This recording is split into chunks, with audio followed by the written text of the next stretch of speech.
Welcome to another Saturday night and taking it to the nub. I'm your host, Boston Jimmie. And tonight, I have a guest on that is going to really have a good show with us. I've known Mario for, a number of years. We've met in various events, trade shows. I've seen his journey, and like many in the industry, Cuban American, he has a story, but his story is even better. Let us get a little advertising out of the way here, and remind ourselves that tonight's show is brought to you by the Box Press Cigar app, the ultimate cigar smoking experience. With Box Press, you can easily catalog cigars with your own virtual humidor, quickly rate and record notes for any cigar using the smoke session feature, receive intelligent cigar recommendations based on your personal taste profile, and access exclusive discounts from top cigar brands. You can even shop your favorite cigars directly in the app, then automatically sync the order to your virtual humidor, plus so much more. Download Box Press today by typing bxpr.sd/install into any web browser and discover the world of cigars like never before. That's bxpr.sd/install. And today's show is brought to you by All Saints Cigars, a company founded in 2019 and headed up by industry veteran Mickey Pegg and his two friends, Martin Corboy, a successful restaurateur, and Frank Leo, an Air Force Academy graduate military veteran. As Mickey explains it, they were all sitting down, talking and smoking cigars, and finally they decided that they would do this thing together. It was time. Mickey said, "I decided if I'm going to work hard at it, it should be something I love. Besides, a tough day with a cigar is better than a great day doing anything else." Soon after, they began the process of launching All Saints Cigars, jokingly referring to themselves as the Holy Trinity: St. Michael, St. Martin, and St. Francis. They chose for their logo the cross of St. James, the patron saint of Nicaragua, the country where their cigars would be produced. You can check out All Saints Cigars at www.allsaintscigars.com. All right. And with that, let me introduce my guest, Mario Caraballo from Caraballo Cigars. Mario, welcome to the show. Jimmie, thank you. Thank you so much for allowing me to be on your show, man. You have a lot of prestige, and a lot of people talk good about you. And I was lucky enough to meet you back in 2019, so I know the type of person you are, and it's truly an honor to be here with you, brother. Well, I'm going to tell you, I'm sitting here in my garage lounge, and it's I got this beautiful Florida weather, but I'm looking at where you are, and you're in Virginia, and there's a little piece of me that was in Virginia many, many years ago. And I'm going to tell you that I think where you are right now must have some amazing aromas. Yeah, I mean, everything's green now. Flowers are blooming. The weather here, like past week was really weird, a lot of rain, and then all of a sudden we got a little cold, and today's been a beautiful summer day. Beautiful summer day. And I'm actually I took it out of the office and said, let me go outside. It's such a beautiful day. I'd rather be outside, and it is. I'm in my deck right now, just having a good time here with you, man. I love the springs and the summers up there. The aromas of the floral, of the new tree growth, and the flowers just make what spring is all about. Well, it's great here. You know that. It's beautiful. Yep. Especially when you see the transition.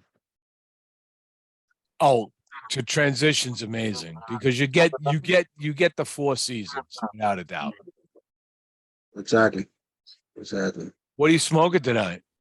So I'm smoking my Apache Excelencia, Hmm. you know, which you have one that you should try and make sure you give it your criticism as best as you can. Well, I can't smoke this on the show because I won't be able to know what I'm doing. So Exactly. I have to just sit that one aside. Yeah. Um, I think somebody sent you something really nice though. I got one of these, man. I know this guy that sent me some guy from Virginia. He sent That's a me real one.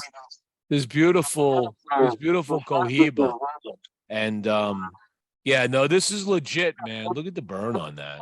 Oh, it's beautiful. That's been Yeah. aging for almost 3 years now, by the way. Wow. No, this is In the this is box, a not outside this the is a box. really fine cigar, and you could tell the legit part of this thing here too is you can look at the back of the band and how Yeah. every single square lines up Yep. right on the Yeah. band. You look at the band and you can see you got the embossment on it, but you can easily see the proper holographic ink on it, right? I mean, they've done a lot of things to keep people from counterfeiting cigars, right? Oh yeah. Yeah. They went, people went crazy counterfeiting them, and made a lot of money out of innocent people. But they do, and Yeah. and the problem is that even if they could counterfeit it right, they still screw up just by putting the band on the right way.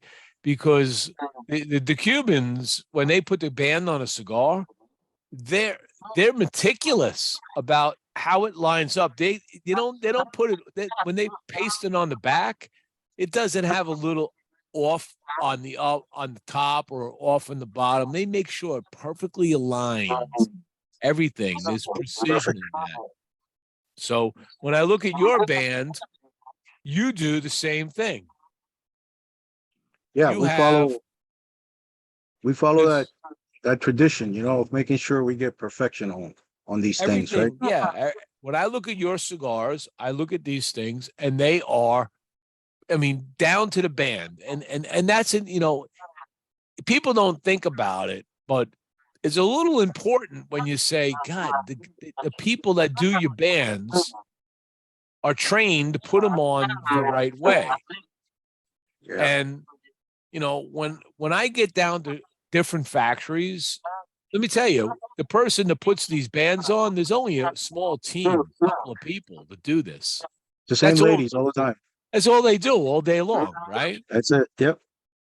So Yeah. get it perfect, get it right, and yeah. So this is this is a fine cigar, but your stuff. I mean, I have also, as you know, I've reviewed your 828. All right, Oh, yeah. the silverback. Oh, So that yeah, you love that cigar. this is I do love this cigar, You know, 828 silverback. that's why I put it in there. Yep. I said he's this one's gonna bring back memories. And yeah, to one look at it, it brought back memories. We won't talk about all the memories. Yeah. Yeah. So we don't want to probably visit, but Yeah. that's besides the point. No, and Um, it's a great cigar. so Mario Caraballo, um, how long have you? Let's talk about the depth of you in the cigar industry. How far do you go back in the cigar industry? Well, my grandfather, when I was 6, 7, 8 years old, oh, he and my father doing so my grandfather and my father, they both used to make cigars on the streets in Cuba and in little what do you call the old Havana, which is a little town called El Vedado, and that's how they used to supplement the income for the house. But my grandfather was a businessman. He had bodegas all over the country, and he would sell cigars in all those bodegas. Uh, and he would carry his guayabera. He would always dress in white or yellow shirt or pink with his guayabera with about 5 or 6 cigars always hanging in his pocket. He smoked till he died. He died at age 97, and worked hard all his life. And my father did the same thing. But uh, the cigar world is it's not easy, and it's very expensive to get into. If you don't know what you're doing, you could hurt yourself financially and really fail. But I managed to come to America at a good age and benefited from all the things this great country offers us. But I took a different path. I didn't go into tobacco right away.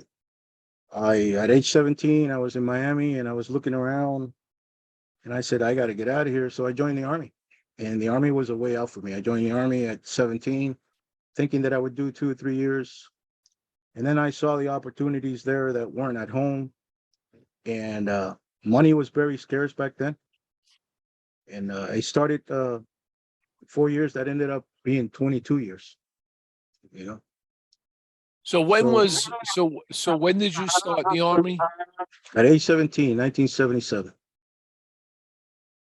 Age 17, 1977.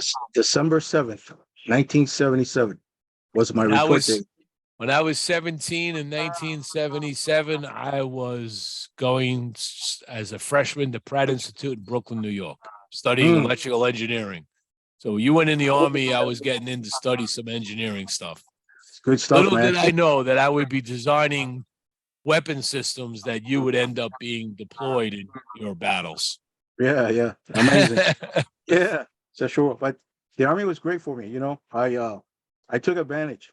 I I went to college at night when everybody was out drinking and getting screwed up, and I got my degree.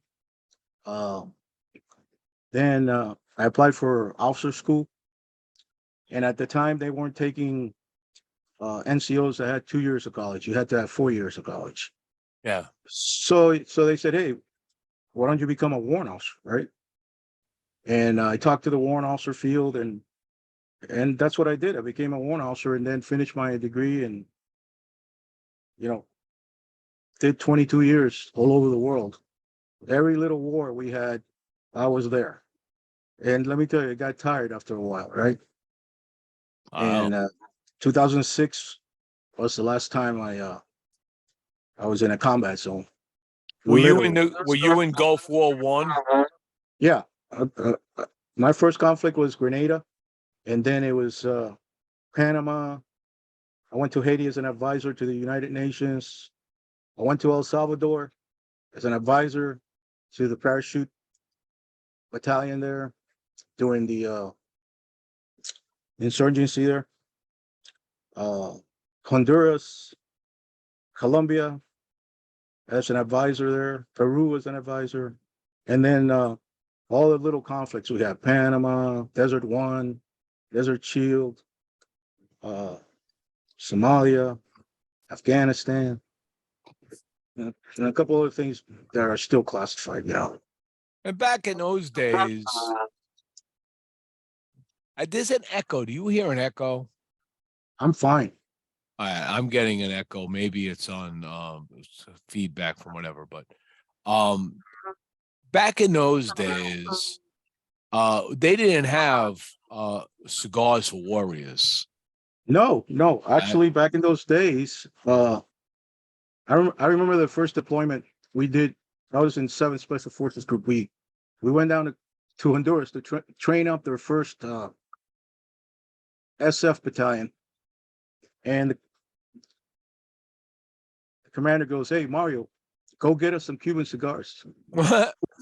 You know, and we always did that.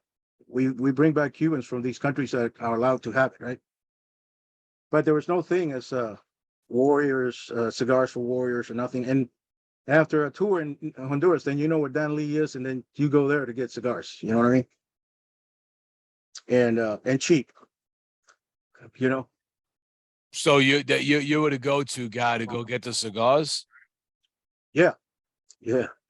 Now, when you were in when you started in the military, um, did you have a lot of connections to the cigar industry back then? Were you always did your comrades in the military, like your colleagues, like indulge in cigars with you, or was it something Let me tell you, new? we had out of our 50-person, we had a 50-man platoon. This is when I was in the 82nd Airborne Division. Out of 50-man infantry platoon, we had 35 guys that smoked cigars, Hmm. and everybody dipped. Yeah, imagine that. And I don't dip, and I would tell them, get that stuff out of your mouth. It's going to give you cancer. Smoke a cigar, because I always had cigars, you know, and but yeah, a lot of the guys, especially the older NCOs at that time, they love a good cigar back then, and we love to go to jungle warfare training in Panama because you get real Cubans in Panama, right? you know, so yeah, everywhere. Saudi Arabia, the same thing. I mean, the first Gulf War, when we get to Iraq, man, walked into the stores, nothing but Habanos, the real thing, and cheap.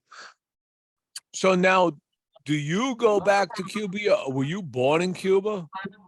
I was born and raised in Cuba, and Okay. yeah, and I don't go back. I haven't been back.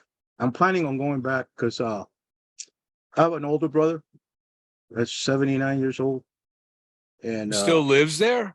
yeah, yeah, and I take care of him. I do what I can to help him. Uh, he didn't have the chance to leave, Hmm. Okay. but I have friends who were there in the last year, and things are tough. Yeah, Uh, they are. things are very tough in Cuba. The embargo is one of many things that keeps uh, what I call the pressure on. But then the regime is a whole different ballgame. Uh, it's pretty sad when you go to a country like Nicaragua and you could find anything, But and you it's go to still a Cuba. socialist country like Cuba. Yeah, it is. But it's socialist with a capitalist mentality, Well, kind of like yeah, China. kind of like China, and There's and a then you go to dollar to Cuba, be made, right? yeah, and you go to Cuba and there ain't nothing unless you're in the what they call a hotel district, right, where all the tourists go. But hey, it's our curse as a society, Cuban society. That's been our curse, and thank God for the United States who took a took millions of us, and some of us have done good in America, and like I said, this is a great country no matter what people think. So you know you came over. You came over with your mother, your father, family. How did you arrive in the States back then? Obviously, you came over in the 60s, 69. 69. So you would have been uh 10 years old. 10 years old, yeah. So my father was a political prisoner, and he spent a lot of time in jail, false accusations. It's the same thing with everybody. They come to your house, you're doing contraband, you're stealing this and selling. I mean, and my father was able to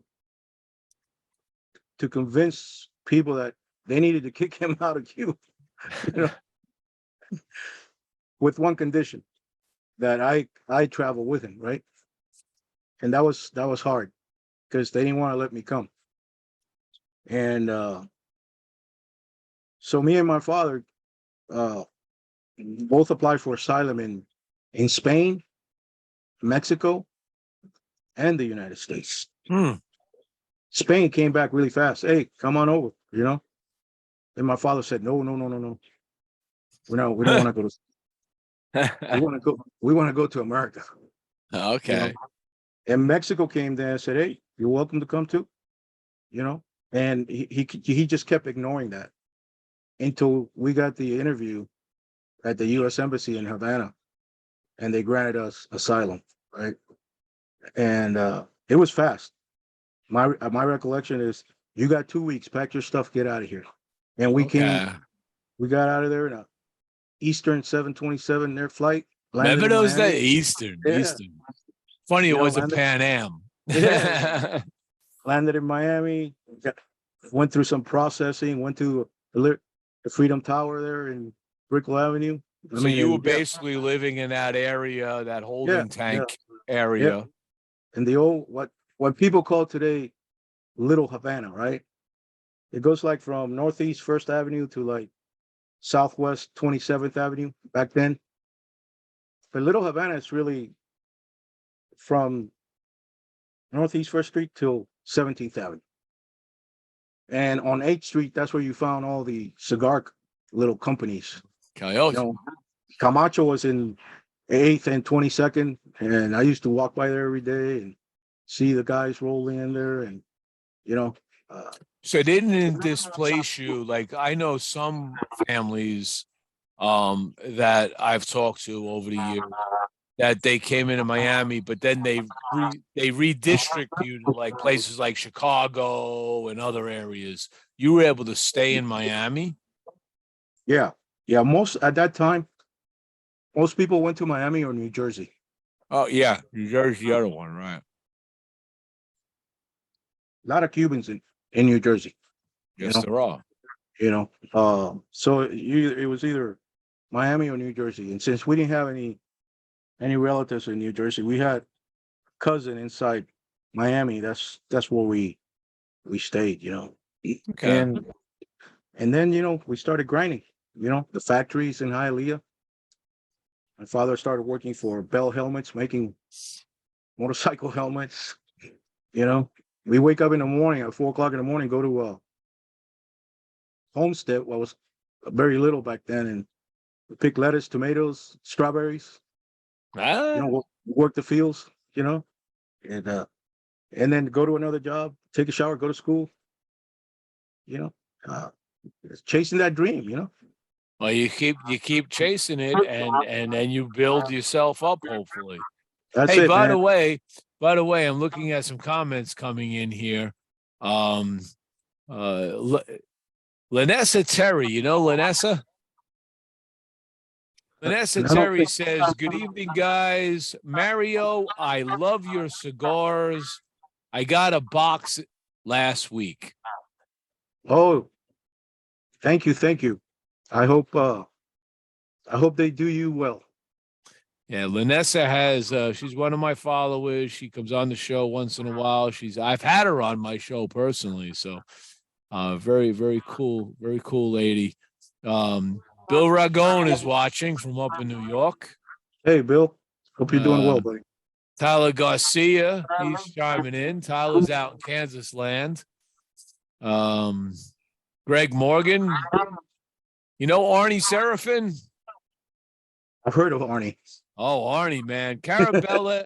Arnie is, I met Arnie a few years ago. He's got a beautiful little shop over in Tarpon Springs, Florida, sponge capital of Florida.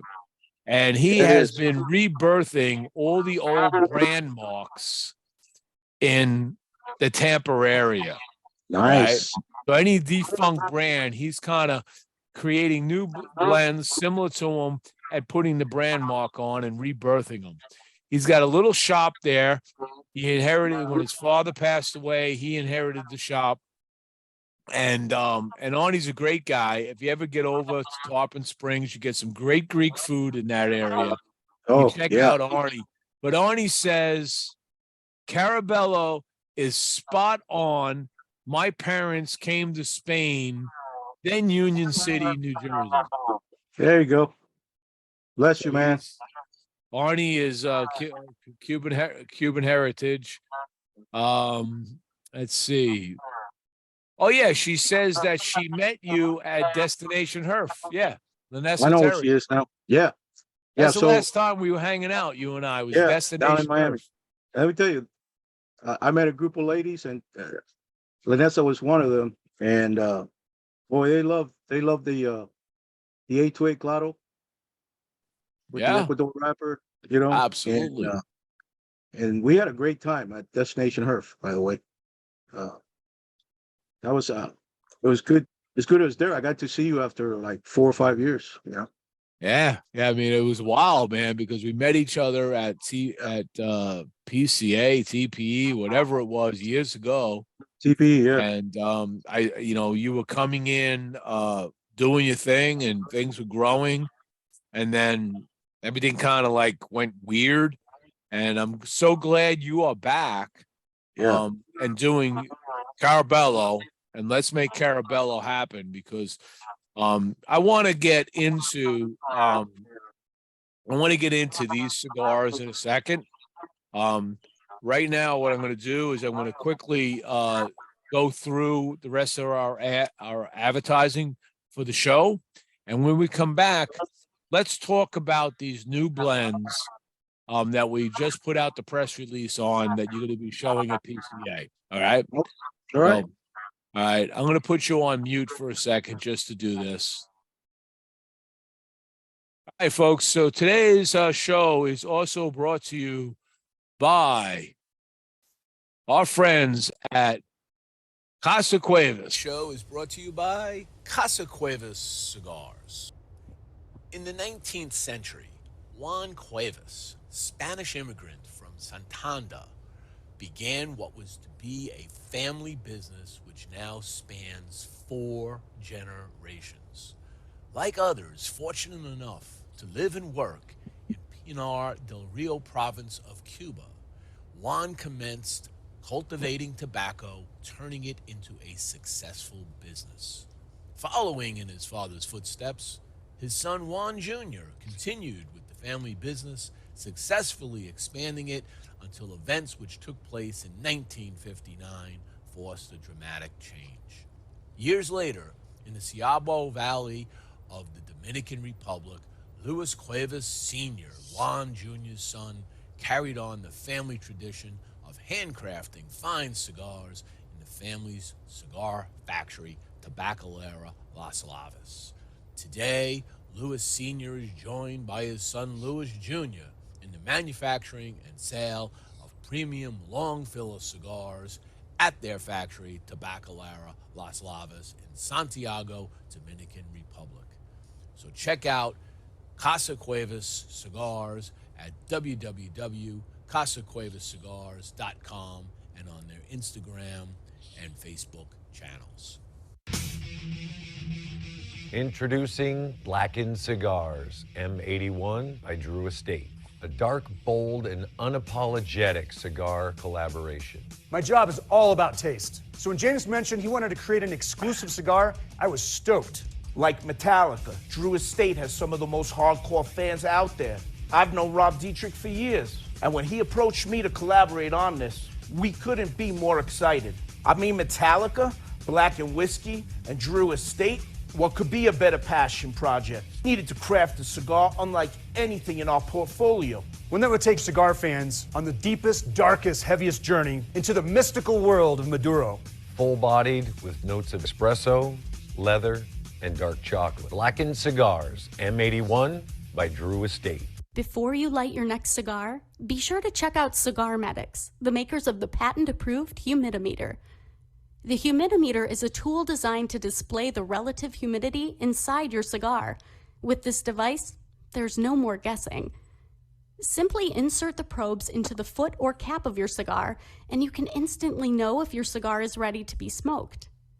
Buy now on cigarmedics.com and see site for other cigar accessories. With the humidimeter, you'll know when to hold them and know when to smoke them. And today's show is brought to you by Bocock Brothers Cigars, a new and active brand founded by 2 Honduran brothers, Bryant and Douglas Bocock. The brand zeroes in on those folks that are looking for easy-to-smoke cigars inspired by unusual circumstances. Very importantly named after their very interesting and imitable last name, Bocock.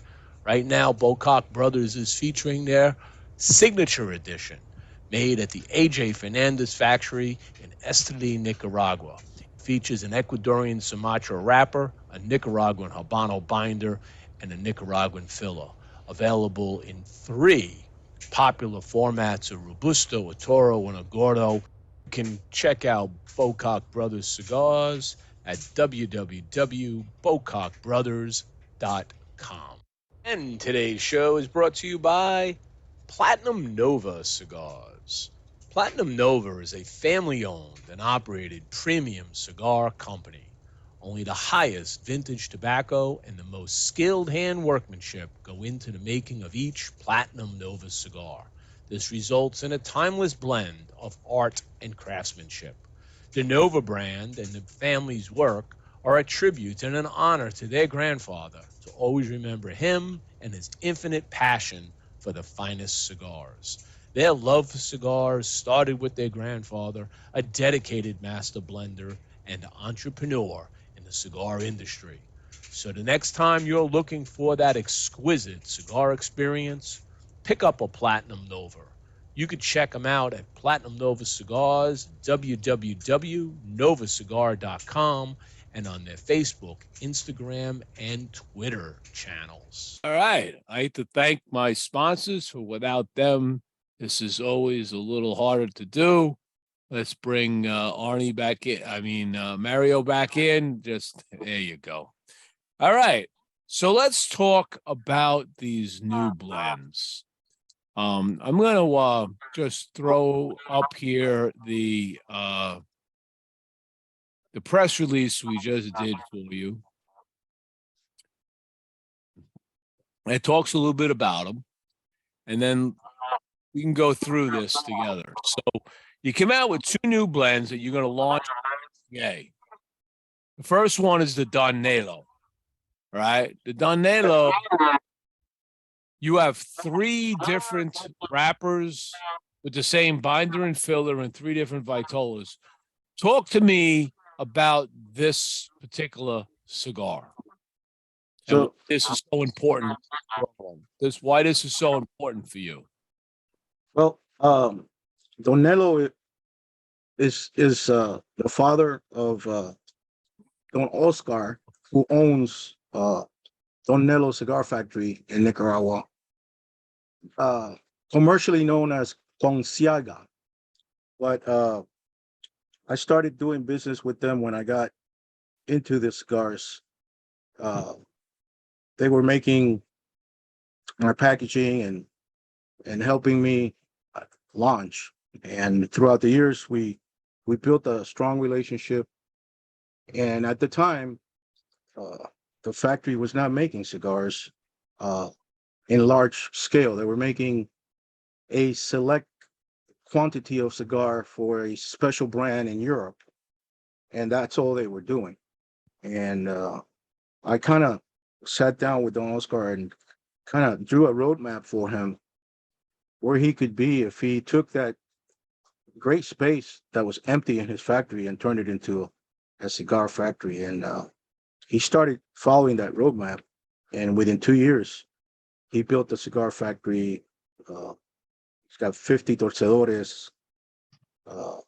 And they started producing their own brand of cigars, in addition to making cigars for other big brands in Nicaragua.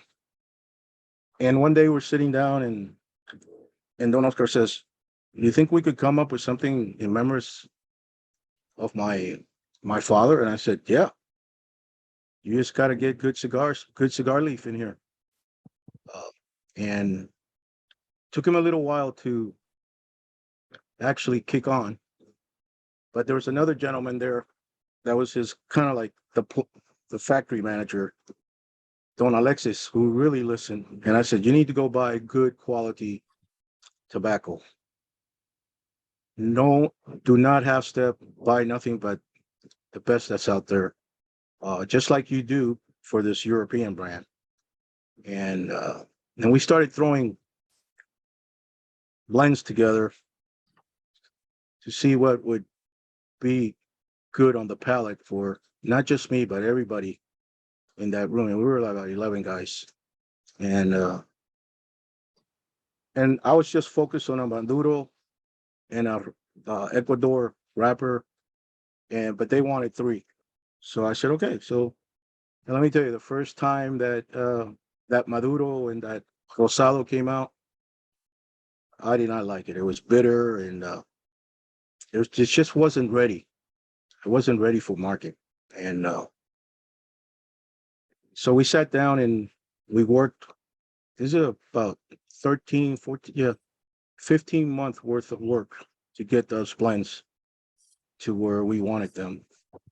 And then I always pick the best rollers inside a factory to roll premium cigars.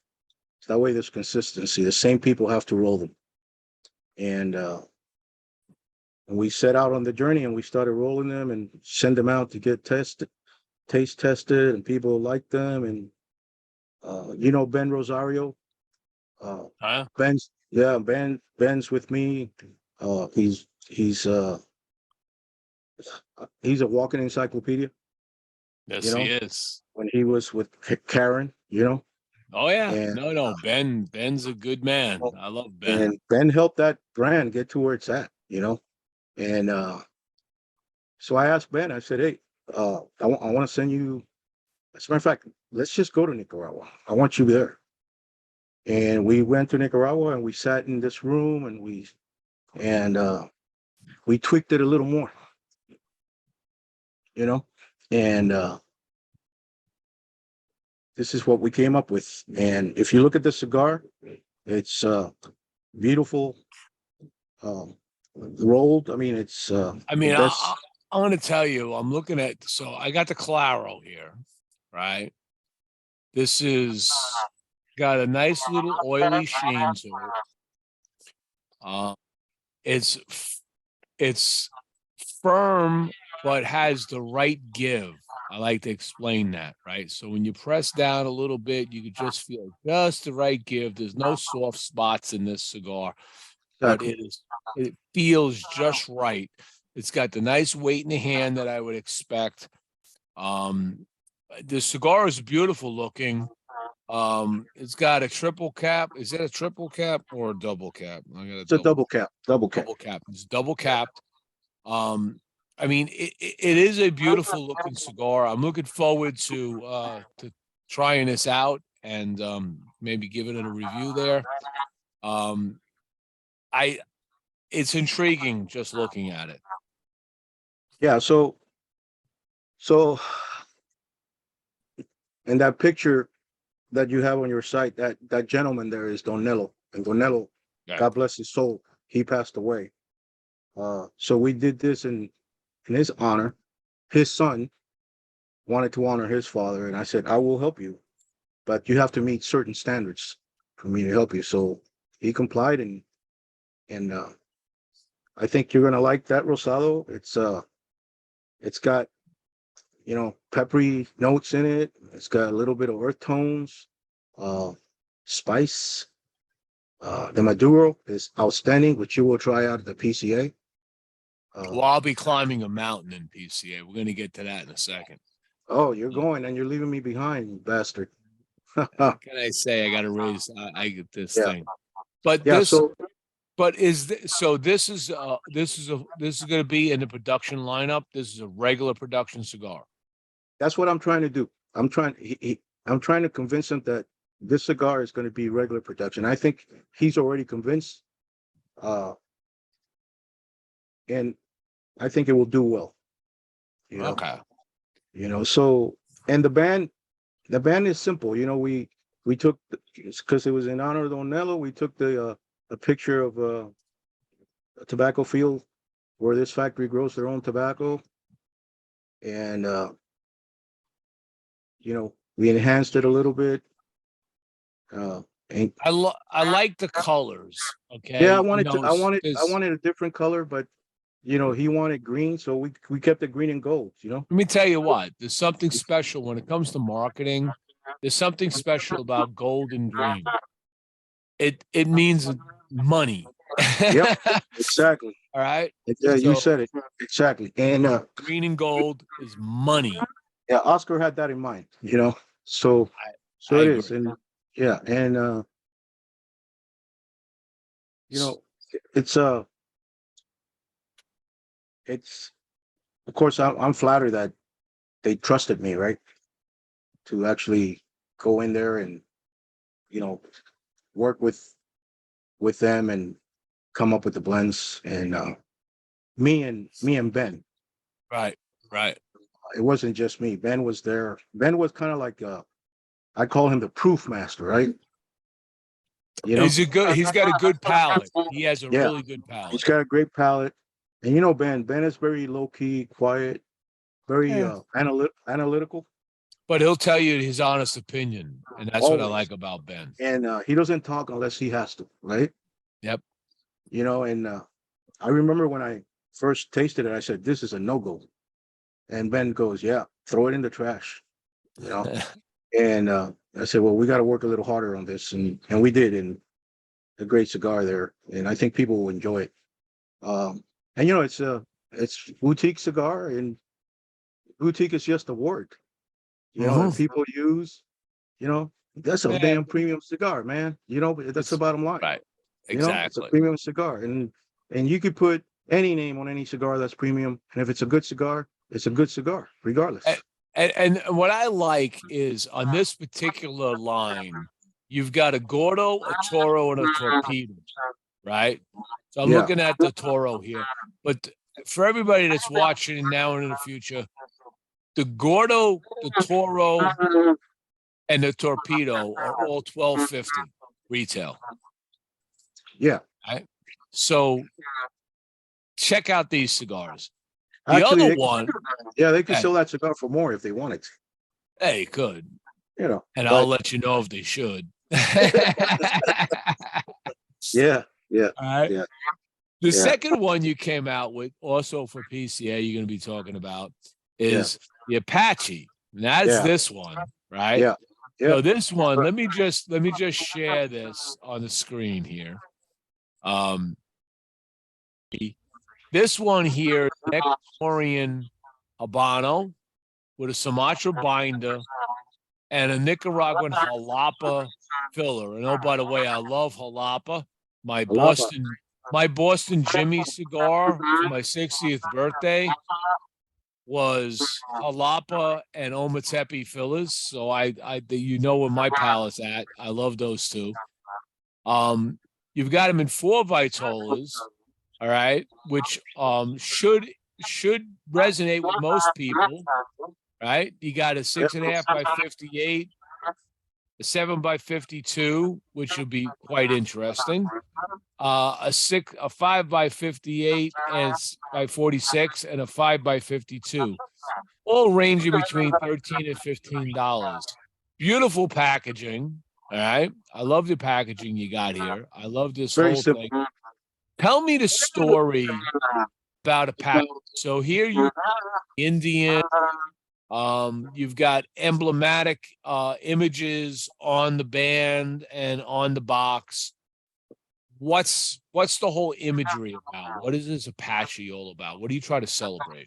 So so aside from celebrating the Apache culture, the fiercest warriors in the southern United States at the time, uh, people who back in those days were an advanced culture, and they ruled most of the western United States. You know, Arizona, New Mexico, down to Texas, into Mexico. Uh, so that's in their honor, and as warriors, right? As warriors, and myself being a former soldier and a warrior, you know, I thought, you know, this was a good off the cuff name. But the story starts back in COVID when Papito started growing a lot of cigar and putting a lot of cigar in his warehouse, fermentation, and going through all the curing process, and he wanted something that was different in the sense that it's not your typical band. It's talking about an Indian chief, an Indian tribe, and their history. And Papito's a great cigar maker, and we came up with this this Indian head, and then in the little circles you have Indian art, right?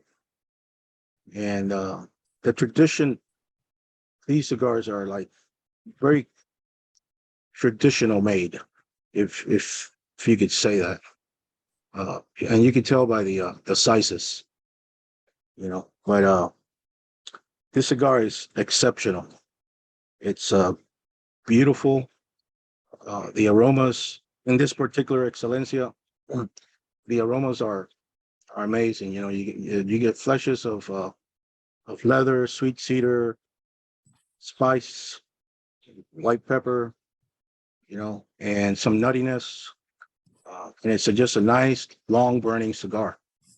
So you're actually smoking the Excelencia right now, and this is a 7x52, which is a non-traditional mold, It is. right? So did you have to create a new mold for this, or is this a mold he had from other brands he might have done? So this mold he had for another brand that he manufactures. The Papito Gomez factory produces the largest boutique cigar in Canada. Hmm. And it's a company called Havana Castle. Okay. Excellent premium cigars. They have multiple vitolas, red, blue, black, and then they have a couple of sidekicks, what I call it, back street, front street, you know. But Havana Castle is they sell a lot of cigars, and they just opened a shop a couple of years ago in London, also, you know. And their manufacturing is intense. We're talking 75 to 150 cigars a month. Yeah. So you're looking at a size that I would almost describe as I don't know, is it a Lonsdale Gordo? Is it Yeah, what do you call that? You know, it's not even, you know, when I first saw it, I go, man, this is a Churchill, you know, because it's so long, right? A Churchill, but it's not quite a Churchill. But it's not. It's not. So it's kind of in between a Lonsdale there, you know. Yeah. And you know, it's just it's perfect. Perfect blend. You know, the same blend for all three, you know. Yep. All- I'm all looking the forward. sizes. Definitely looking forward to trying them, and looking forward to all what you have coming. At this point in the show, I like to dig a little into. Let's talk about Mario. All right, let's not talk about cigars. Let's talk about Mario, the man, loves, likes, hates, things like that. Yeah. I'll just kind of kick it off. Being of Cuban descent, you must love baseball. I love playing baseball, Okay. and I love watching the playoffs, right? And that's it. That's it. Unless there's a special game on. For example, I'll watch the World Series and the playoffs every year. Every day is a great game for me. As a matter of fact, my Red Yeah. Sox are playing right now against the Phillies. Yeah. So Which by the way, so you're old. You're my age, so we're old school, right? So old school baseball fans. You grew up with baseball. You've seen it all. The Red Sox, American League, are playing the Phillies National League. We've expanded that so much over the years. How do you like that? Regular season, AL, NL games going on. well, I think it's good. I think Okay. it's good. It gives the viewer something different, you know, instead of the same old thing, you know. So I think from the sport perspective and from the monetary perspective, it's good. All It's right. good for it's good for the players. It's good for the brands, you know, the franchises. So yeah, it's great. You know, I love playing baseball. I love it. You know, and but I also love watching college baseball. That Okay. that really, That- I could get into a college game real fast, right? Yeah, I don't watch enough college baseball. Yeah, it's hard. I It's hard. They watch don't. college football a lot Yeah, more than pro football because I like that part. yeah. Um, No, I I just don't. I'll get into the college baseball. I'm the opposite side of you, right? I'll get into the college baseball in the like the end of the season when the playoffs are coming, right? Other right. than that, I'm not really interested in it. Whereas in college football, I want to watch. Like I'm a Miami Canes fan.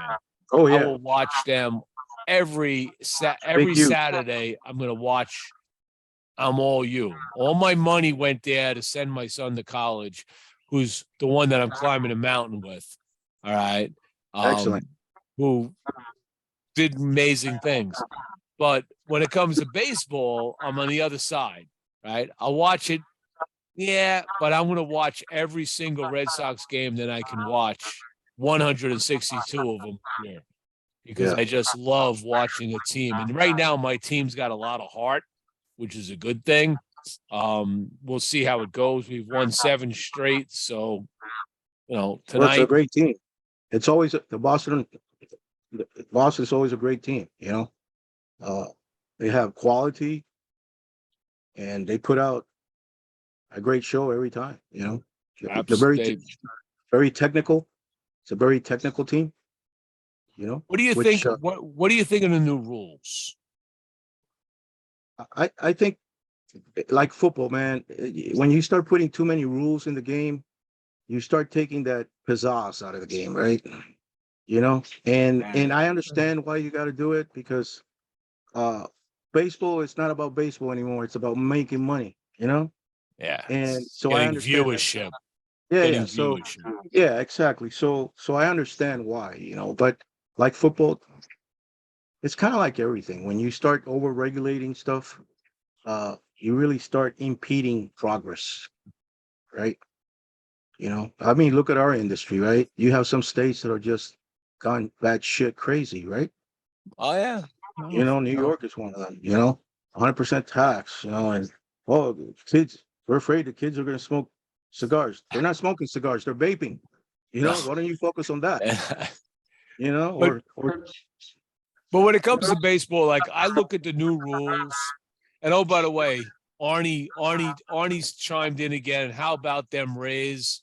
Arnie, I have to tell you, yes, I love your Rays. Being from Florida now for many, many years, I do enjoy watching Rays games. I'm still a Boston Red Sox fan and hope I kick your ass. But right now, the Rays are on fire. And I'm going to tell you what, my analysis of that team right now is very simple. The general manager is an extremely smart guy. He's got a whole bunch of young players that are coming up this year on free agency. And every one of these players are playing their heart out because the Rays aren't keeping these guys. They will not be able to afford them. So what they're doing is get out there, raise your stock, and you're going to make millions with the Red Sox and the Yankees and the Dodgers and the Astros. They're all looking. Rays are like this professional farm team for the Major League Baseball. But I would hope that someday I would love to see the Rays win a World Series because they deserve it. They've done great things for this game with the ballpark that they have that never sells. I mean, you watch a game on TV and you watch the Rays play, there's like empty seats. These guys got like a 123 run fucking differential on everybody else in the American League right now. These guys are scoring, hitting, stealing, doing everything they're supposed to do, and they can't sell out a ballpark. yeah, they're playing like Move the stadium to Tampa. Get it out of St. Petersburg, because I tell you what, there's something wrong there. If a team this solid right now cannot sell out, I got a problem with that. There's something wrong there in the dynamics of what's going on. Barney Yeah. says kicking ass with a low payroll. $76 million, by the way, is all they got. Yeah, which Right? is not a lot. No, they're like number 25. I mean, they're way down. I mean, the Yankees, the Mets have the number one payroll, okay, in Major League Baseball right now, followed by, I think, the Yankees, and the Red Sox are down even lower than that. But 76 million is pennies in this game, and they're winning ball game and not winning them they're like throwing runs up like crazy. These guys are hitting RBIs, home runs. They're amazing. Now, I hope that can continue for the Rays. That would be nice. But at the same time, I still want to see my Red Sox climb that ladder, continue to get out of their doldrums, and they're doing well. So, yeah, we're coming after you there, Arnie. Don't worry about it. Yeah. Yeah, I So- could see the Rays being like the Marlins in the 90s and win one World Series, you know. That would be nice. Yeah, and unfortunately, they will dismantle the team just like the Marlins did. They don't have the payroll to keep these guys on because they're all going to command big dollars. All right, because especially if they put up the numbers that they're doing now consistently throughout the season, they can't keep these guys. You know, the bidding war starts, and you're talking $100 million for these guys. $100 million, they're not going to be able to afford that. That's true. Unfortunately, Yeah. you know? That's So true, bro. where are you on the music spectrum? Oh, You're my man. age. You're my age, man. What was your Yeah, what was your jam back in the late 70s? What was your So, jam? so you know, being Cuban, uh, my Afro Cuban roots, you know. So back in the 70s, man, I was all about Isaac Hayes, Earth, Wind and Fire, you know, Okay, soul. all that soul, funk music, you know. Uh, and of course, you know, rock, you know, good rock and roll, you know. Were you a disco fan in the 70s? Oh, of course, you know, I wore I wore my yeah, man. So that was the time, you know, the time, and you know, growing up in Miami, disco was a big thing, you know. It And was. It was you a know, big so thing where I grew up in Brooklyn too in the 70s, but yeah, you know, I the thing was is, I didn't get to be honest with you, I didn't go out much because I had to work. I had to work to take care of my family, you know. me too. That's So what I did. every once in a while, I have a Saturday off, and I brought out my best silk and hit the road, you know. And Your best Huckapoo shirt. my platform shoes, you know, the whole works, man. You know. I I mean, want to it's see a great. picture of that, brother. Yeah. You know, but yeah, you know, I like a lot of genres of music. You know, I lived in Europe 10 years, so uh electronic, you know, house music, you know, lounge music. I Oh love wow. all that. Yeah. Yeah. And then you take me when I was in the army, I transitioned to, you know, uh Boston, the great band, you know what I mean? Uh uh all the old rock bands, you know, I was just Bread, listening. I was yeah, just listening to some Boston on vinyl here today in the yeah, you know, afternoon. you can never that music never goes old, you know what I mean? It's just hits you back. Uh and then you know, I love jazz, Boss Skaggs, you know, Henderson. I mean, so and then I love my music, right? My Cuban roots Oh, the music. Cuban music. Yeah. Absolutely. Not so much about the crazy salsa, hardcore salsa, but good salsa, right? And then The heart and yeah, soul of yeah, Cuba. exactly. Yeah, and you know, everything that's got a good trumpet, a good flute, good piano, you know, that, that's in my blood. You can't get rid of that, you know. But but I really enjoy all types of music. And living in Europe, I also got into classical music because there's a lot of arts in Europe, and a lot of work, you know, symphonies play. Man, Mhm. you go into a theater for $10 and listen to a symphony for a night, and it's beautiful, right? You know. Absolutely. So, I mean, I lived in Germany for 10 years working there, and it's about the some of the best time in my life as far as work and enjoying life too. Because I had a good balance there. And so yeah, I could get into almost anything, And last night I was listening to Casey and the Sunshine Band.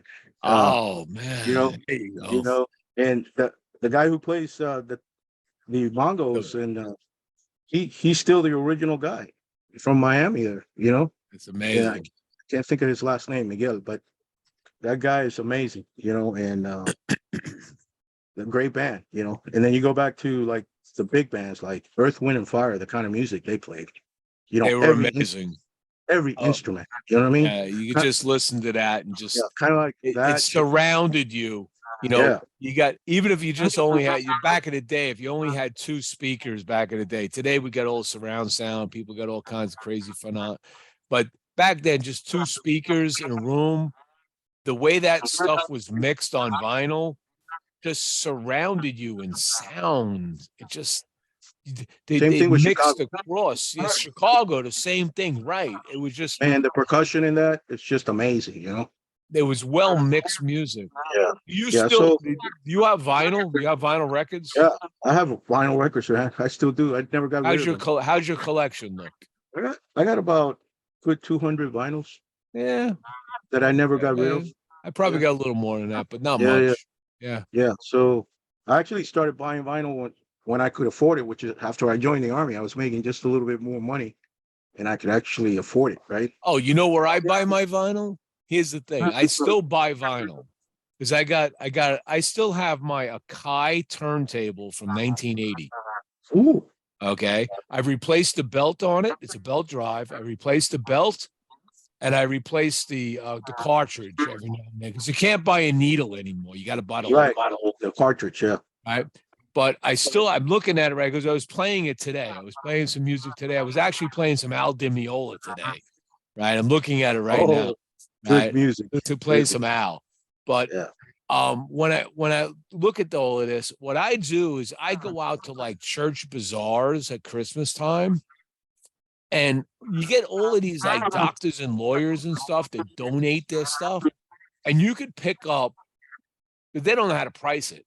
I picked up pristine albums for like 50 cents. That if you go to a used record store, it's $8 to $12. Yeah. And I'm getting them for 50 cents, right? I'll buy like a whole bin of them. I bring them home. And like, well, add them to the collection. Add them to the collection, and I won't let go of these things, man. I got like the original Help album I picked up for 50 cents, right? Criminal. And, you just, and it's in pristine condition. I take it out every now and then. I put that on. I got the original Revolver album, right?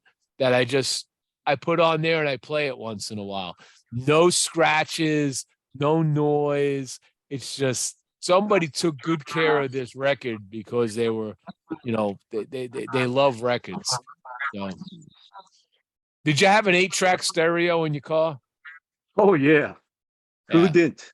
Yeah, Who how didn't many have an people 8-track remember 8-tracks, man? Exactly. Yeah. Like chunk, chunk, chunk. Exactly. Yeah.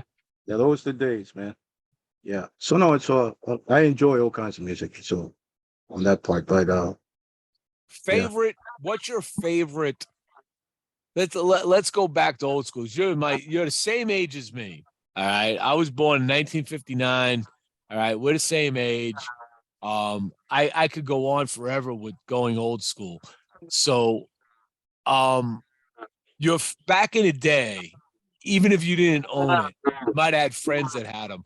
The best muscle car in I'm going to say 1970s, 75 to 77, the best muscle car on the road. Oldsmobile 442.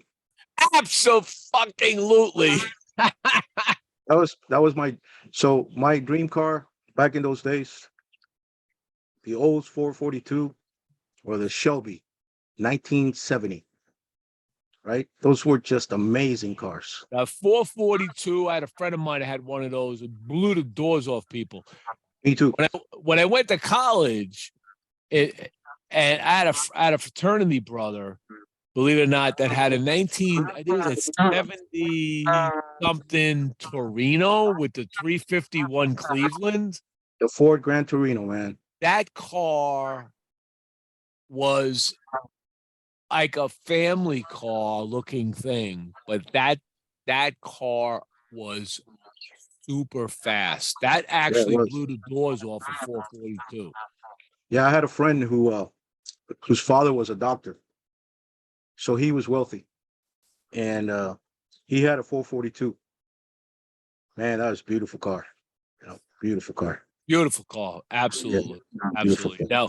Now when I graduated, I ended up moving to Boston. I remember buying my first car when I moved up there. I had a 1966 Le Mans Sprint 6. Now Man, this they is didn't a make car. they That didn't was a make many of car. those.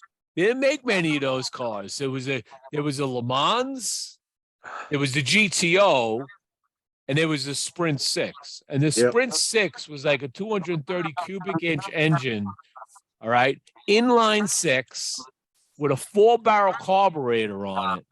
And if you did it right, and I didn't get it done, but you could have split the manifold came off one side and the other side. So three on this side, 3 on that side. They joined together to go to the exhaust. You just split that. You had dual exhaust. I don't know why they didn't put dual exhaust on this car in the first place. It made no sense. Yeah. Right. Yeah. But I cracked that car up in 6 months later after owning it. I ended up in a hospital for like 4 months. I got in head-on collision with it. But Go that hard. car today, I just look at that and it's still an affordable vehicle. I'm still considering buying one of these someday because I love that car so much. It was just this phenomenal ride, beautiful looking car because it had the 66 GTO Le Mans. That was a beautiful car in and of itself, Yeah. with the vinyl top, all right, the beautiful lights in the back, the dual lights in the front, right? That was classic all the way through. It was great car. Yeah, you could find one of those in pretty good condition for anywhere between 19 and 30,000. Yeah, if you absolutely pristine restored at 30,000 right now. Yeah. Absolutely. Yeah. Amazing. Yeah. Those cars were nice and a lot of fun because you could actually get in the engine and fix it. You could sit literally in the compartment and take care of it. It's those are the days when you had to just set points. Okay, for us old school guys, for the young guys that are watching, we used to have to set the points, right? And to put the points, you had to gap the spark plugs. You had to do that about every few thousand miles, right? You had to take your spark plugs out. I mean, you buy a car today, do you even touch a spark plug? Oh man, that computer will go patoot. You don't touch a spark plug. 75,000 miles, you might have to replace spark plugs on it. And it's an expensive job because you don't have to do it. So everything's all around it. They got to take half the freaking compartment apart to get access to the spark plugs, right? Yeah, it's amazing. Yeah. And now we got electric cars, so make sure your battery doesn't blow up. Yeah, I'm not all about it. Yeah. I'm in the industry enough that I know about electric cars deeply.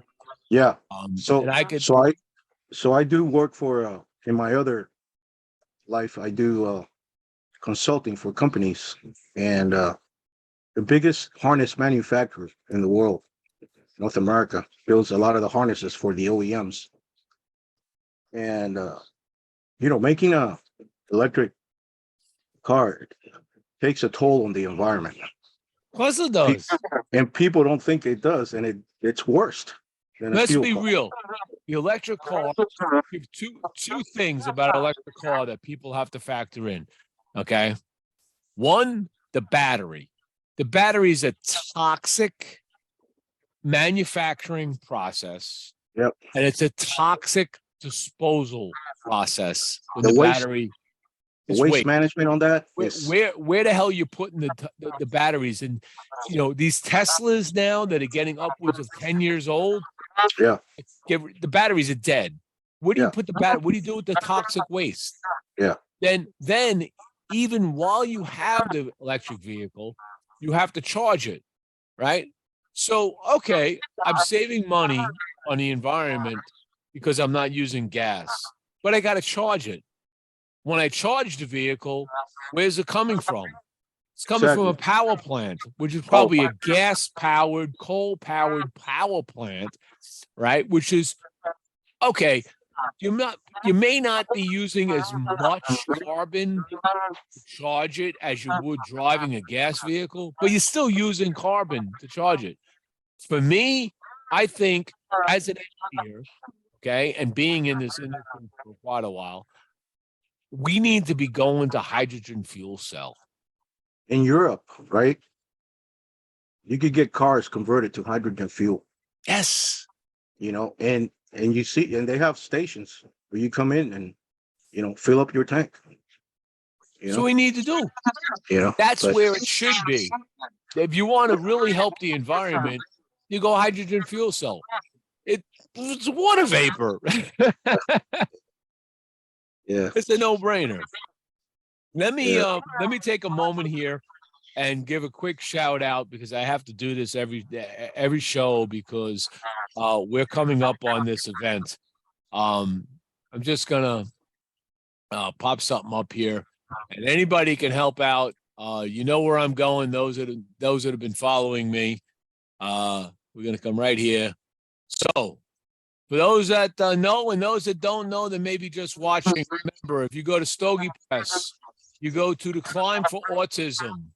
This is what we are doing, okay? I am climbing Mount Fuji, this mountain right here in July. While Mario and the rest of the cigar industry is at PCA, I'm climbing this mountain, okay? Why am I climbing this mountain? I'm climbing this mountain because of this guy right here. This is my son, Dominic. And my son, Dominic, he got his doctorate in neurobiological research at Vanderbilt University studying the autism spectrum. He's taught me a lot about autism, and he has made some amazing discoveries brain-wise about autism. All right. He's written 6 papers on it. He is a PhD in neurobiological research. I promised him that when he got his doctorate, that we would go to Mount Fuji and climb it. I was living in Japan many years ago when he was an undergrad. I brought him over. We touched the mountain, and I told him, I said, when you get your doctorate, we're going to climb the mountain. So my son came to visit me near the end of the pandemic, and he looked at me and he said, I don't think we're climbing Mount Fuji. And I said, why? You got your doctorate? He goes, no. That is, I said, the pandemic's going to be over. We can get into Japan eventually. He goes, no, look at you. You're a fat bastard. There's no way you're going to climb that mountain. And I looked at him and I said, Dom, I've never failed a promise yet to you. I will lose the weight. I will get in shape. That put me on a journey to lose over 70 pounds, get in shape, do Taekwondo, martial arts for 3 to 4 days a week. I'm going to be, right now I'm starting to walk 9 miles every Sunday starting tomorrow to continue to get in shape. And we're going to climb this mountain. And I told him that what we're going to do is we're going to make a campaign on Autism Speaks to raise money. So if you want to help us out, you can go to this, Climb for Autism. You can click this link, or you can scan that barcode right there. That barcode will take you. Go ahead, just scan that barcode right now, everybody. If you're watching, scan the barcode, and that barcode is going to take you to the Autism Speaks campaign. None of this money comes to me. It goes directly to Autism Speaks. We've raised over $4,200 already. I would like to see that go exponentially between now and July. If you foregoed one cigar one night, we could raise $100,000 if consumers just drop $10 on that. Just get out there and do it. Now, here's the fun part.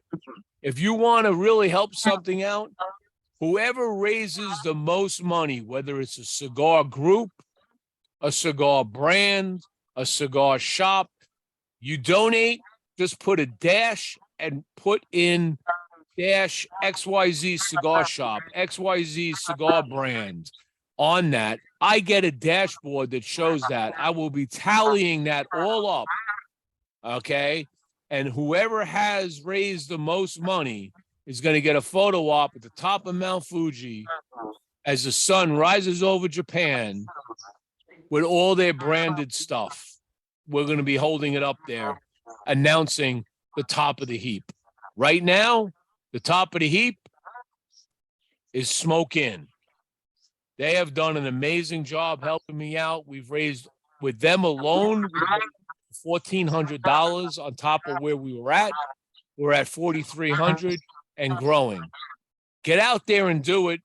Make it happen. Let's show in the autism world that we're behind them. We are 1 degree separated from somebody on the spectrum.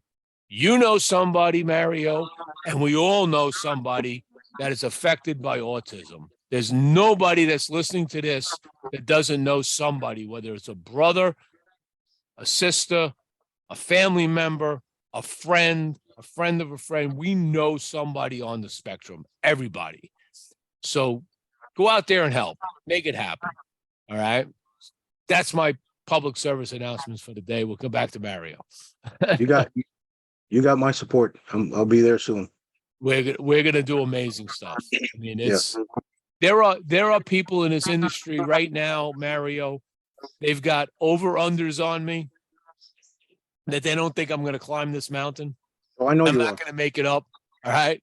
I laugh. I'm like, oh, great. If you got over-unders, have fun with it. But at the end, take all the money and donate it to the charity. All right. I have another friend that called me today, and he had another guy he met that like said, I know, boss, no way that old man's climbing that mountain. He says, bet $300. He goes, I'll give you $300 in cigars. He goes, no, I don't need cigars. If you're gonna bet the money, whoever wins, donate it to the charity. Go have fun with this. You don't think I'm gonna climb? You want to have bets amongst each other? Go have fun with it. But donate the money to the charity. That's where we need to be. Because in the end, we're going to take this, we're going to present it to the PCA and say, this is what the cigar community did for autism. That's my goal. To say, here's an outreach. Here's one more outreach for the PCA to say, guys, cigar community rally behind this. And here is something you can press and say, when you want to argue, you say, we're not just about smoking cigars. We help people. So leave us alone. Stop bothering us. This is our little world, and we do amazing things. And this is one of the things that can be amazing. So It is. Yeah. Wow. You're going to climb that mountain. I know you are. Oh, no, of course I'm going to climb that mountain. Are you kidding me? Yeah. I have no problem climbing a mountain. I'm all psyched up to climb that mountain. And Absolutely. And I'm going up with my son and my son's girlfriend, who's actually a physician. All right. So I got a real doctor, a medical doctor with me just in case. Yeah. But the hardest part of that climb is altitude. All right. You're looking at 13,000 feet. You get altitude sickness sets in. That's the problem you have. I have gone on 30-mile hikes with Boy Scouts with my kids when I was much heavier than I am now. All right. 30-mile, 2-3 day hikes, Boy Scouts. That's not a problem for me. All right. So I'm going. We're going to make it happen. It's going to happen on July 13th and 14th. And you guys enjoy PCA. Think of me when you're there. you'll start seeing feeds coming in whenever I can. So pay attention to the feeds when you're at PCA and announce it to let people know, man. Say, hey, man, look at Boston Jimmie. He's at, 12,000 feet. That's right. That's right. Now you're gonna do it. Don't worry about that.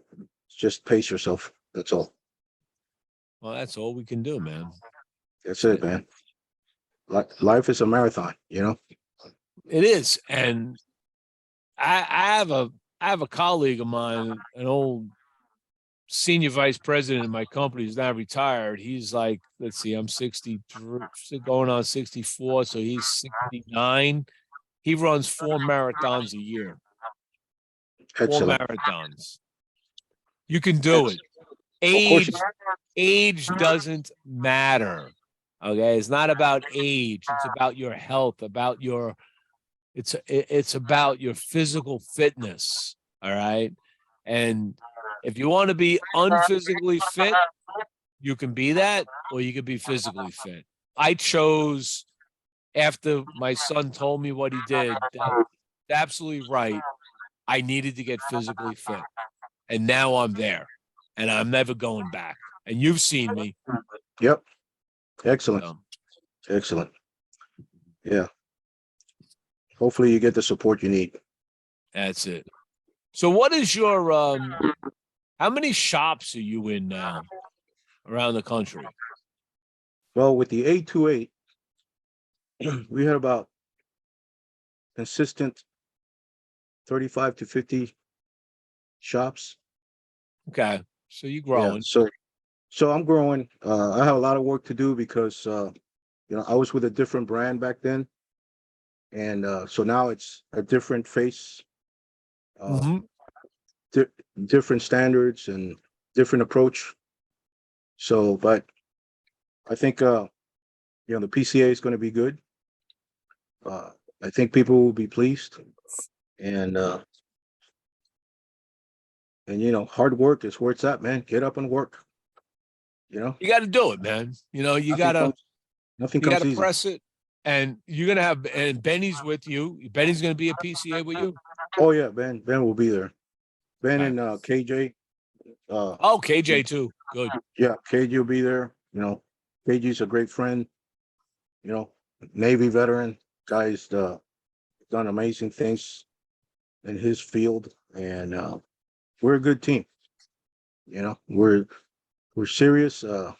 We're passionate. We're humble. And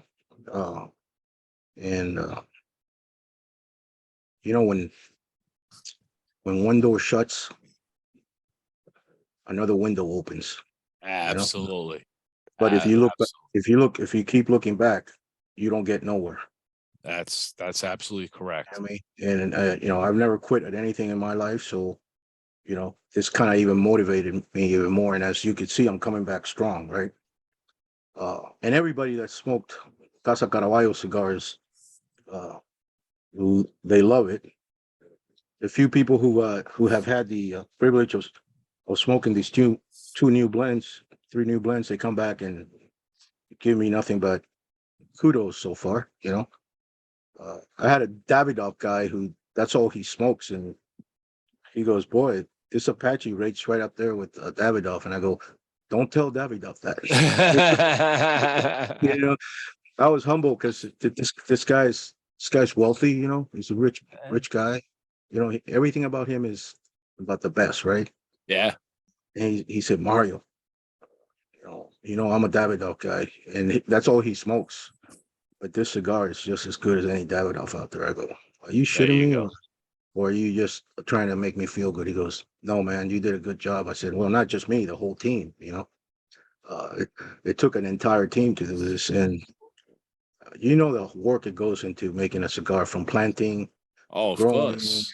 picking it up, drying it, fermenting it, the whole process. It's a team effort, and a lot of women work in the fields. Takes a lot of hands, involved in doing this. So Not just cigar, not just the leaf and the cigars, Yeah. but the boxes, exactly. bands.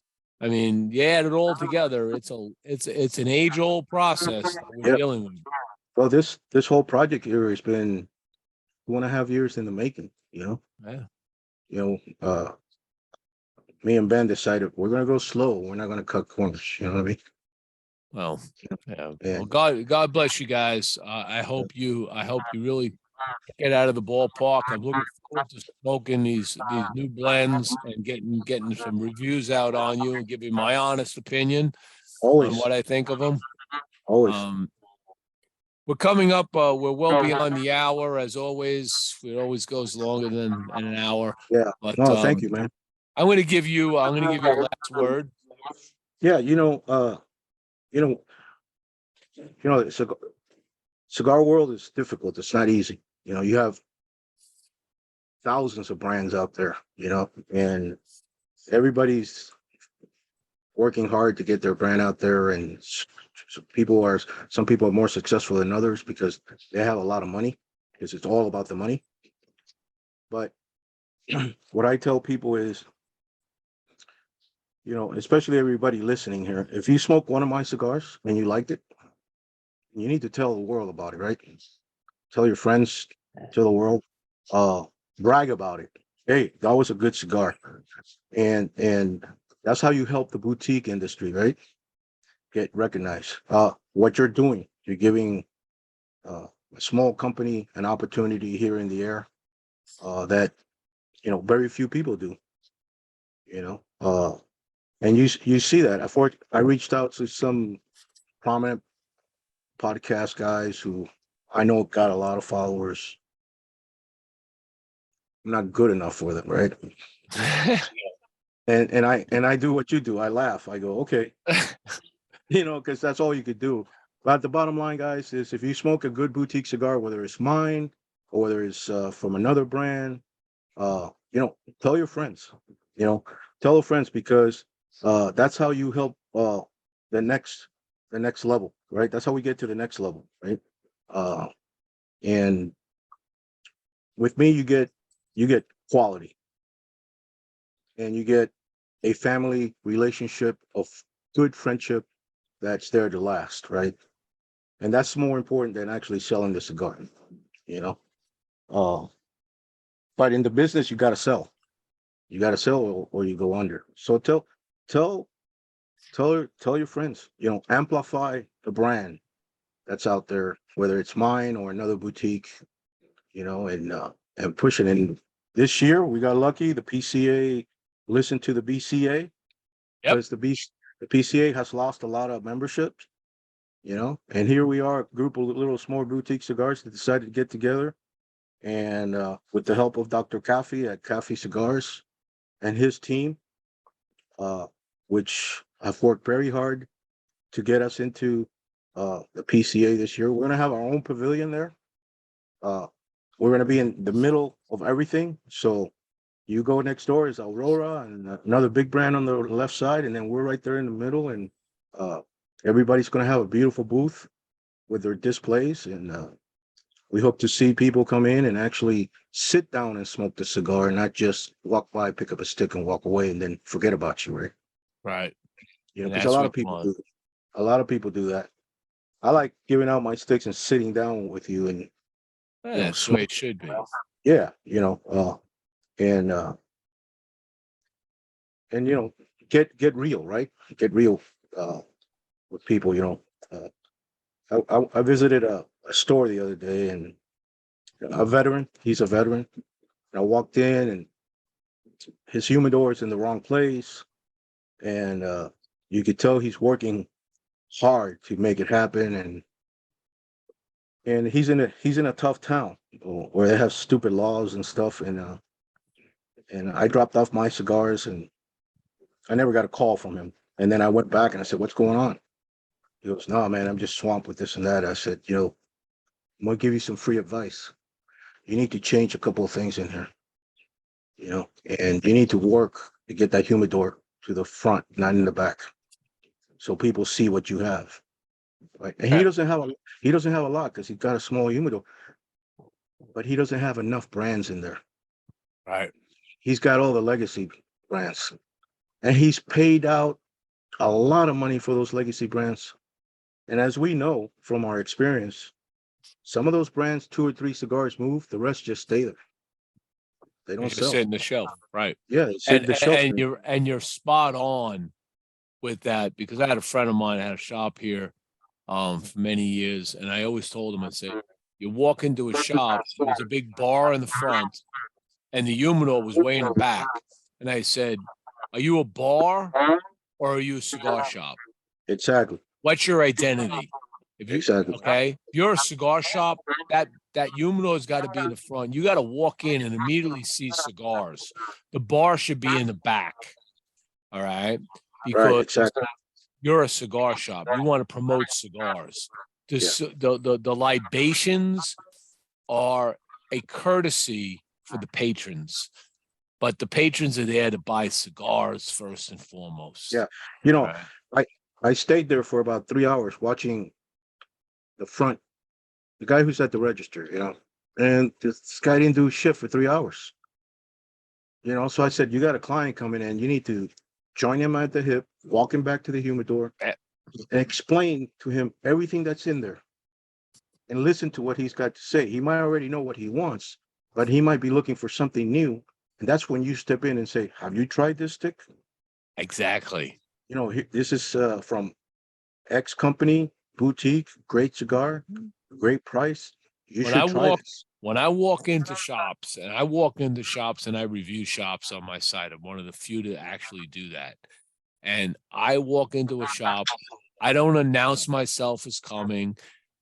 I don't introduce myself yet as who I am. I walk into a humidor, and I just want to get the vibe right away. I walk in the humidor, I'm just standing there, I'm walking around. Does anybody come and greet me? Does anybody ask me what I'm looking for? Okay. At that point, I might tell them who I am and say, yeah, okay, thank you very much. I like this and that. And I'll say, what do you have new? I always ask, what do you have new? Okay. That's not been on the shelf for a while, curious about new stuff. And then we get into that conversation. But if nobody comes in, they get ding points. All Yeah. right. On my review scale of a shop, it's like, if you're not having somebody come in and collaborate with me, talk to me, say, what do you like? You're right. I mean, what you feel like you're in a lost world. And Exactly. especially people that don't know a lot about cigars, that are in a shop, maybe they enjoy cigars, but they're not where we're at, they're not the geek level. They walk in and they're overwhelmed with all of these cigars. They're just going to gravitate to what they know. Yeah. That's so true. I hear a lot of, I don't have any shelf space. And I go, are you serious? The floor is your shelf. Why don't you have cigars on the floor? Oh, no, that's Floor, not. I said, cabinets in listen, front of it. exactly. So I said, listen, if you want it, you make it happen. The issue is, some lounges make money by membership. Right. Others make money by holding events every week, right? And others, they sell their franchise fees, Yeah. like some of the big chains that have franchises. So it's a different concept for different people, but it's just funny when give me some blends and let me try them. I said, Right. so if you don't like them, your clients are never going to find out if it's a good cigar. Which is Well, like, yeah, you know, and this is the only, this is one of those few industries too where even if they bring your line in, you still got to go and show up and have an event. you have to. You have to put the cigar Yeah, to the you have the to. patron. They have to Exactly. try it. It's kind of like, going to Total Wine, right?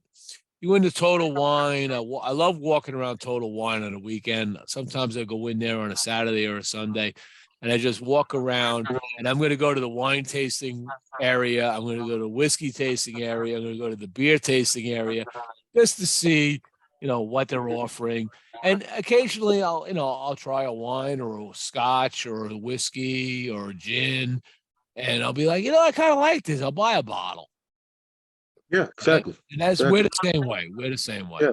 Yeah. So, I'm grateful for being healthy again. As you know, I went through cancer during COVID, and Bless. Yeah, bless I, you, I bless had, I had two types of cancers, and they told me you're done, and I said, no, I'm not. You're gonna you. you're gonna chemo me to death or irradiate me to death. And I had surgery. I had the chemo. Then I waited 5 weeks, and then I had radiation for 7 weeks, and man, I've been cancer free for 2 years now. God bless you. God So bless you. so That's you good. don't quit. The key is never to quit, Don't quit. and to have a positive mindset. Like I said, when one door closes, the window opens. Just make sure you shut that damn window. You know what I mean? So Yep. nothing gets out. You know, and you just trying to make the industry better. And give people different things, right? Instead of the same old thing, right? Uh, I've paired with good companies who produce high quality products for legacy brands. So I know my product is good, you know, and the product that we make is a good quality premium product, and it's just getting it out there. There you go.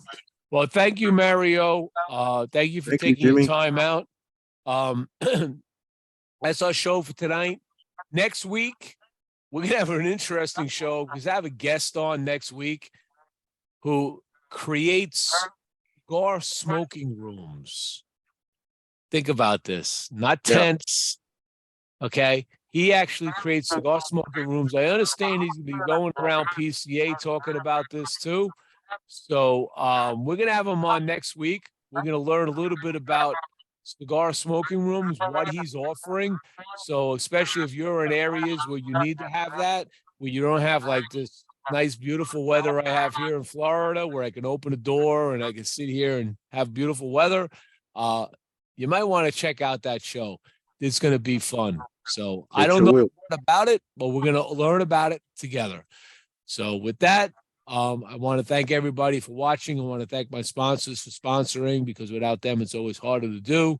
And don't forget, get out there and hit up the Line for Autism.